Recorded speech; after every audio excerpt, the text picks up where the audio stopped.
네, 먼저 그 에틸렌 공급 과잉 부분인데요. 네. 예, 2021년부터 22년 사이에 에틸렌의 공급 과잉이 우려된다고 알려져 있는데, 롯데케미칼에서는 이 우려에 대해서 어떻게 좀 있는지 궁금하네요.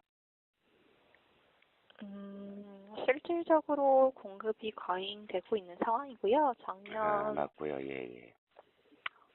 어, 사실 15년부터 18년까지 저희가 굉장히 좋은 실적을 냈는데, 해당 맞습니다. 기간 예. 동안 수요도 굉장히 좋았지만, 전반적인 공급 물량 자체가 전부 다 적었어요. 예, 예. 에틸렌이라는 거는 전반적인 석유화학 시장에서 이제 대표적인 이제 업스트림 제품이기 때문에 그걸로 이제 전반적인 산업의 흐름을 가름하는 제품으로 저희가 판단을 하고 있는데, 예. 작년 하반기부터 이미 북미 쪽에서 나오는 에틸렌 증설 물량이 많이 들어오고 있고요. 네네. 실제로 올해도 뿐만이 아니라 21년까지도 증설 물량이 상당히 많은 상황이에요. 예, 예. 조금 더 중장기적으로 보면 국내 정유사들이 본격적으로 진입하게 되는 22년, 23년에도 아마 전 세계적인 공급량 물량보다는 국내 정유사 이제 생산된 에틸렌 물량이 많이 집중이 될 거고요. 예, 예. 그러다 보니까 저희가 지난 3년에서 3년 반 정도까지 생각되는 이 기여를 지금 상황에서는 기대하기는 조금 어려운 상황이라고 보시면 될 것 같습니다. 아, 그렇군요. 그러면은 미국 셰일 에틸렌 대량 공급하고 네. 정유사의 공급 부분 때문에 그런 것이네요. 그렇죠. 근데 이제 셰일가스 같은 경우에는 대부분 다운스트림으로 많이 나오고 있는데 이제 작년하고 올해 초반까지는 대부분 셰일가스에서 나오는 물량이었다고 보시면 되고요. 이제 최근에는 지난 몇 년 동안 돈을 잘 벌었기 때문에 아시아 납사 크래커에서도 많이 저희 우리나라를 뿐만 아니고 이제 중국이라던가 베트남, 말레이시아 이런 쪽에서도 계속 공급 물량이 나오고 있는 상황이 예정되어 있는 부분들이 있어서 비단 셰일가스뿐만이 아니고 전반적인 전 세계적으로 공급 물량이 더 많이 나오고 있다고 보시면 될 것 같아요. 예, 그렇군요. 아, 그리고 미국 에탄 크래커 합작 사업을 네, 하시잖아요. 네. 지난 5월 8일인가 준공하신 걸로 알고 있는데, 그 합작 사업의 의미가 어떤 것인가요? 저희 아시겠지만 석유화학 산업 자체는 원재료, 경쟁성 있는 원재료를 가져가는 게 굉장히 중요한 포인트거든요. 네, 그러다 보니까 에탄가스라는 거는 에틸렌 체인에서 나올 수 있는 원재료 중에서 가장 경쟁력이 있는 원재료예요. 물론 납사 크래커라는 이제 납사라는 원재료는 에틸렌뿐만이 아니고 프로필렌, C4, C5까지 다 나올 수 있는 제품이라서 네, 전체적인 그냥 원어원으로 납사 크래커랑 에탄 크래커의 경제성을 비교하기는 좀 어렵지만 에틸렌 체인에서만 나오는 예를 들면 PE라던가 이지 제품 같은 경우에는 절대적으로 에탄가스에서 나오는 원재료가 경제적으로 우위에 있다고 보셔야 되거든요. 예, 그러다 예. 보니까 저희 같은 경우에는 원재료를 다변화하는 부분들을 투자의 가장 큰 전략으로 삼고 있고 그렇기 때문에 저희가 2016년에 우즈베키스탄에도 이제 마이너로 진출을 했고요. 예. 그런 부분들에서 저희가 에탄 크래커가 본격적으로 가동이 되기 시작하면 지난 몇 년 동안 저희가 원재료 단에서 납사의 비중이 95% 이상이었는데요. 네, 에탄 크래커가 들어오게 되면 70% 이하로 납사의 의존도가 떨어질 거예요. 예. 그런 부분에서 저희한테 큰 의미가 있죠. 그럼 약 25%를 납사가 아닌 에탄 다른 크래커로, 원재료, 예, 예, 네. 로 하신다는 에탄만 얘기죠. 있는 건 아니고 저희가 여수 증설 같은 경우에는 작년 말에 20만 톤 여수 이제 에틸렌 증설을 했는데 그런 부분들은 LPG 가스를 사용할 수 있는 멀티피드를 사용할 수 있는 크래커를 만든 거예요. 예, 예. 그런 부분들까지 다 합쳐서 저희가 70% 정도까지 납사 의존도를 떨어뜨릴 수 있다고 아, 봐주셔야 될 그렇군요. 것 같아요. 예.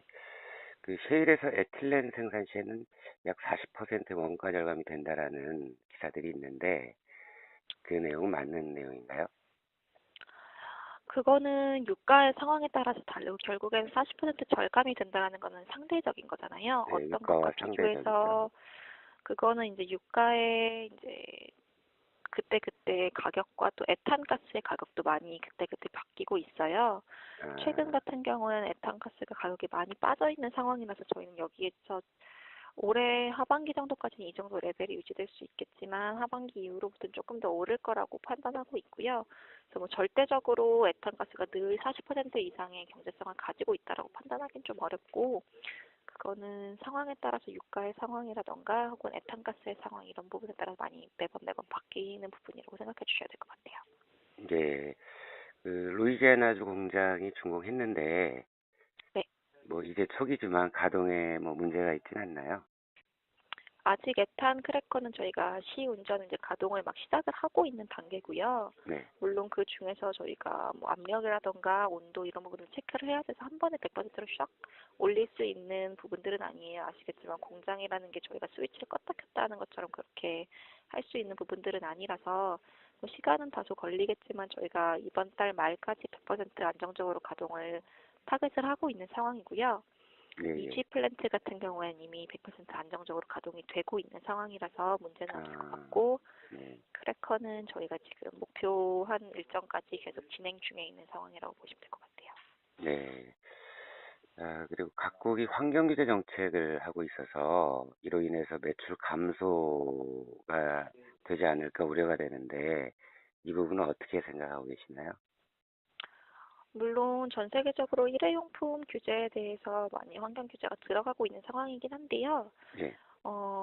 전체 플라스틱 사용 물량 중에 일회용 플라스틱을 사용하는 건 전체 포션 중에 10% 정도를 차지해요.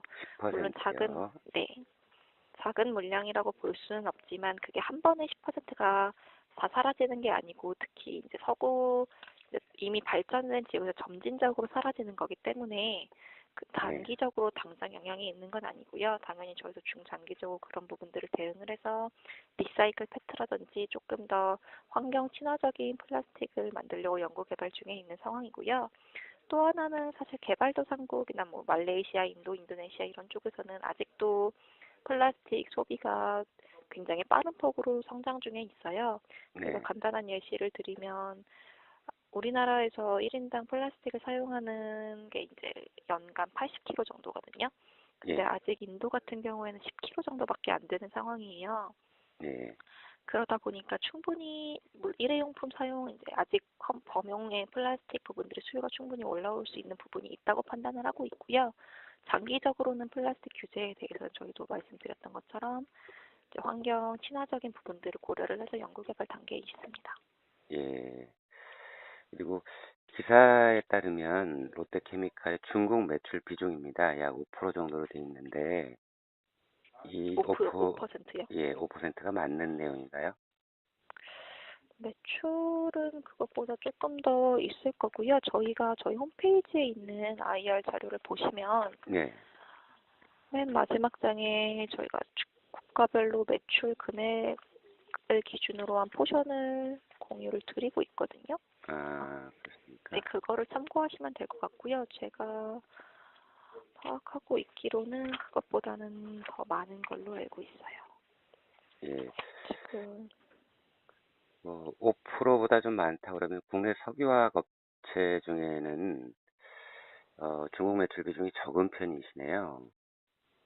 아니에요. 지금 중국 매출 부분은 20% 정도 가량이 되고요. 20%요. 네, 예. 5%는 뭐 기사에서 보셨을지 모르는데 저희가 공유를 제공해드린 자료는 아닌 것 같고 저희 예. IR 자료에는 20%라고 명기를 해서 공유를 드리고 있거든요. 작년 기준으로. 예. 그럼 지금 미중 무역 분쟁의 영향이 많으시겠네요. 매출 감소 부분이요. 실질적으로 영향을 받고 있고요. 다만 그 영향이라는 게 직접적인 영향이라고 볼 수는 없어요.